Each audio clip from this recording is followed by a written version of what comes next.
Can I get you to go on top of the table?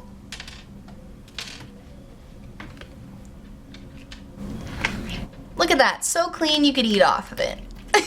Hello, welcome back to my channel. Thank you so much for being here. That was super sweet of you. If this is your first time here, welcome. My name is Giovanna. I like making videos about makeup organization and about skincare and about putting on makeup, and yeah, that's basically it. But you must be interested in those things because you somehow ended up here. Fantastic, great, happy to have you. So this is part 5 in my makeup organization series, and it is the grand finale. So if you want to experience the whole process, you can go through and watch parts 1 through 4. I went through my eyeshadow collection, my lipstick collection, my highlight collections, my blushes, and my bronzers. I have a few odds and ends I'm gonna tie up in the beginning of this video, some items I didn't have enough to make a whole video on, but I got some powders to go through, I got some foundations to talk about. It's a whole thing. You're gonna want to stay tuned. So if you like makeup organization videos and if you were enjoying me so far, that's really sweet, thank you. Please keep on watching. Alright, so like I said, I have a few odds and ends I just want to go through really quickly before we move on to the actual cleaning process. So I have a few powders I'd like to talk to you about. The first one is the Coty Airspun Loose Face Powder. This is like an iconic cult favorite for a lot of people.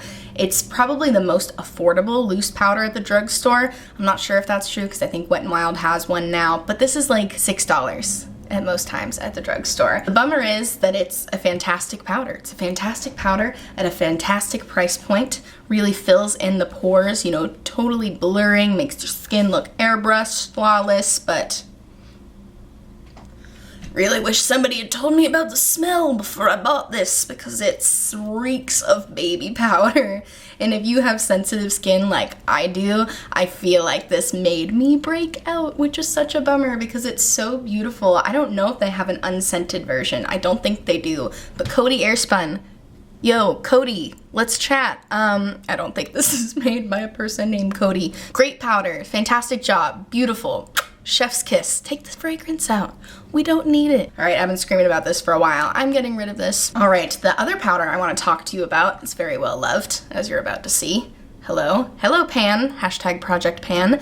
This is the CoverGirl Clean Matte Pressed Powder Oil Control. So this, I believe, is intended to be kind of like a touch-up powder sort of situation, but I use this to set my under eyes, and I really like it. I feel like it doesn't do a ton of brightening because it's not like the lightest powder in the world. It's more of a translucent, but it gives me enough brightening that I feel like I need. I definitely feel like it sets down my concealer, which is a big thing because I use this Glossier Stretch Concealer. I know nobody likes this concealer. I love this concealer, but it's very, very sticky, very tacky, so it definitely needs to be set down, and I feel like a pressed powder like this does the job the best. So yeah, I'm gonna be keeping this CoverGirl powder. And another powder that I have is from Ciate. It is their Extraordinary Translucent Powder. I got this in an Ipsy Plus bag, I think, and it was the first loose powder besides the Coty one that I used. This one doesn't appear to be fragranced, which I love, and it's pretty good. I don't think it's outstanding by any means. I definitely won't repurchase this after I run out because I think the full price is like $22, which is not really in my price range at the moment, whereas this CoverGirl one is like $5. I just don't notice a huge difference between when I use these two with my concealer. You know what I'm saying? Like I understand that one is pressed and one is loose and they should do different things, but I'm now thinking that loose powder might be a scam because I really don't feel like it makes my makeup look all that different, and this one's more expensive, so of course I'm gonna keep it. It's a good powder, but I won't repurchase. All right, moving on to my next section, which is gonna be foundation. I wanted to give you an update because I did do a review on the Wet n Wild Photo Focus foundation in their new dewy finish. They've always had their Photo Focus foundation, but it used to be a natural matte finish. They recently came out with a dewy finish. You know me, I love dewy, I love all things glowy, so I had to give it a try. I gave it a full day wear test. If you're interested in seeing that video, check it out. But I did want to update you and say that I do feel like this broke me out.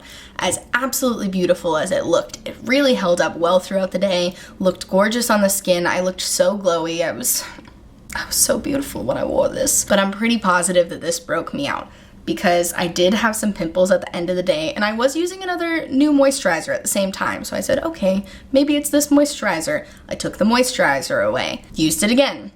still felt like I was breaking out. I did something wild this morning. I swatched this on my wrist and I let it sit there for a few minutes and I got teeny tiny bumps all over my wrist. If I had just done that in the first place, I never would have put it on my face. But I feel just because it is so fragranced, I avoid fragrance in my skincare because I know that it's really irritating, but I figured maybe because I had a primer underneath, it would be okay. I've tried this with other primers too. It's definitely the foundation. If you don't have sensitive skin, I say go for it, but if you do, I'd like to warn you that I think this is just a little bit too fragranced, so I'm not gonna be using this again. Oh, the other foundation I wanted to update you on. This is the Revlon Candid Natural Finish Anti-Pollution Foundation. I love this. I put this in my 2019 beauty favorites video because it is a favorite. The finish of it is absolutely beautiful, but the more I've been using it, I kind of cheat a little bit. I put this as my favorite and I hadn't been using it for very long. I apologize. I will not do that again in the future, but the issue I have come into with this product is that it definitely oxidizes throughout the day. It oxidizes a little orange on me. If I do decide to repurchase this, I'm gonna get it in a lighter shade. They recently came out with a glowy version of this, which of course I'm gonna try, but I'm gonna get it in a lighter shade. And the other thing I would like to warn you of is that this is a very powdery smell. I thought there was something else that I was wearing that had the powdery smell. The whole time I was trying this, I was like, oh, it's my blush. My blush smells powdery. It's the foundation. The foundation smells powdery. This one does not break me out though. I've worn this enough times to be able to say that the fragrance is light enough that it doesn't break me out.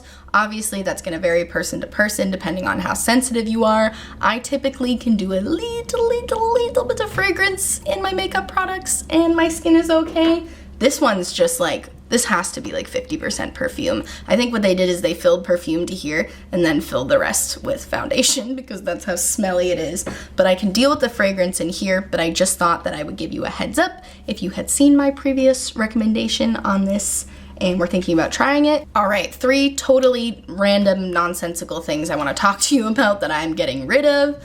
First off, we have my e.l.f. 16-Hour Camo Concealer. I know they recently came out with a hydrating version of this, so I'm definitely gonna try that one out, but this one's just way too matte on me, and it dries down so quickly, you're gonna have to do one eye at a time. You're gonna have to work in really small sections, because if you don't blend it out right away, sometimes even when I do blend it out right away, I feel like it's just really hard to blend it fast enough because it is so thick. It's also kind of gross. Can you see? Every time you open this, it's like you're in the danger zone. I like back up like this because you can see stuff just goes everywhere. And then you put it back in and it squeezes up the sides. You can see every single time I open and close it, you get all of this gunk around the sides of it.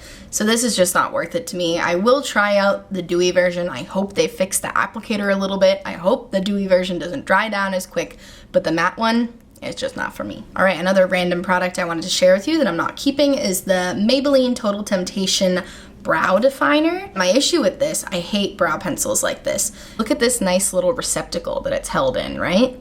Looks nice and thin, like it's gonna be nice and precise. The first time you use it, it is, and every time after that, it just becomes this big round nub that does not give you precise lines. It is really emollient, so if you're someone that has like already pretty full brows and you just have like a few sparse areas to fill in, you might like it, but for me, I prefer something like the L'Oreal Brow Stylist Definer. You can see that it's just much thinner and it has a bit more of a waxy consistency, so it's a little stiffer, so you're able to get more precise lines, whereas with this one, it dispenses a lot of product and is really creamy, but you can't get as precise with it, so I definitely prefer the L'Oreal to the Maybelline, and they're around the same price point. All right, so we have officially gone through every single item in my collection, and I have decided what I'm keeping and what I'm not keeping, and now what we have to do is actually clean. I actually need to clean my desk here and put everything back in an organized manner. Everything's just here. Everything's just all out. Doesn't have a place to go. Some things are put away, but even then I kind of just threw those in compartments. So moving on to cleaning, please enjoy watching me suffer for however long this takes.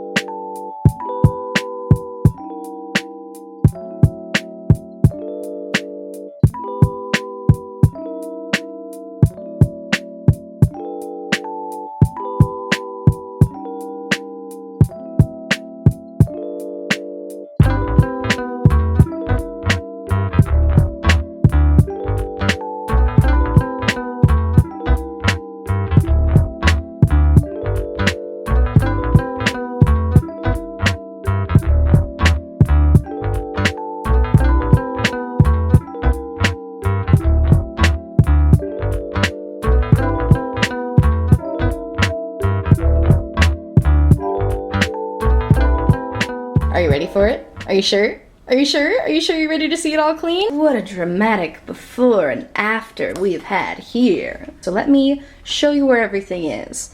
Up in this section up here, this little like cube of this makeup organizer, you have my everyday things. I can't go a day without my Charlotte Tilbury Hollywood Flawless Filter. Need my milk bronzer, I need my cream blush from ColourPop, I need my L'Oreal Unlimited mascara, my Glossier concealer, my Suva beauty liner, gotta have my Sol de Janeiro Brazilian Kiss Balm. I have another little coconut oil balm here too, I use a lot. My other everydays are on this side. You got my eye primer, you got my foundation, my gloss bomb, this one brush that doesn't fit anywhere else, so it has to be here, my pencil sharpener, and then you have all of my most used lipsticks over here, all my nudes and glosses. And then we have the lipsticks I don't use as much are in this back portion right here. First drawer, you have all my single shadows. I know I didn't really go through these. It's because I've already decluttered them and I know that I like them all, so sorry. And in this middle drawer, I have things that I don't reach for every day, but I do still use. So I have like my Milani blush down here, the Honest Beauty blush I'm keeping until I can replace it with a new one, my Glossier blush, my Fenty blush, this primer that I have, this foundation, the Revlon foundation. In this bottom drawer, I have my powders, my face powders, and my powder highlights. I do have some powders in here too. Let's move those up here. Great, yes. So my powder bronzer and my powder blush will live here too. Oh, they all have to fit though. Perfect. All right, so now those are all together. And if you go to these drawers over here, they're actually empty so that I have room to buy more makeup. I keep my hair stuff in this little drawer here. I keep my lash glues and my glitter glue, some clips up here. I have some eyeliners in here that I don't use every day, but I do still use occasionally. Got my little essential oils up here. Some mascara that I don't use every day, but I do use sometimes. Some glosses, and my brushes. And then my palettes are in here as well. I have the Tati Beauty one, the So Jaded one, my two Anastasia palettes, and my two Huda Beauty palettes. I have my setting sprays over here, my perfumes over here, and my little makeup mirror. Isn't it so cute? It has an old astrology chart on it. My boyfriend got this for me. Isn't that such a nice, thoughtful gift? I keep that right here because it makes me happy. All right, that's the end of the video, and that is the end of my makeup organization series. This has been so fun. Thank you for enjoying these videos and watching these videos. They take a long time to make, and they also take a lot of work because I actually have to clean. I hope that the transformation was as satisfying for you to watch as it was for me to actually do, because it feels good to be organized. Doesn't feel good to do it. Doesn't feel good cleaning. Doesn't feel bad, but it's just not fun to clean, but the end result, I believe, is worth it because now I can actually see all of the makeup that I have. If you liked this video, please be sure to give it a big thumbs up and subscribe to my channel because although this series is over, I have many things left to organize. I'm gonna do my skincare next. I got a lot of skincare and I don't use most of it. So we're gonna organize my skincare next, so you gotta subscribe and stay tuned. I make lots of funny makeup videos. Well, I think they're funny. Bert also thinks they're funny. He was just adding that in, right? Please be sure to subscribe to my channel so you don't miss a video. Thank you so much for watching. Bye.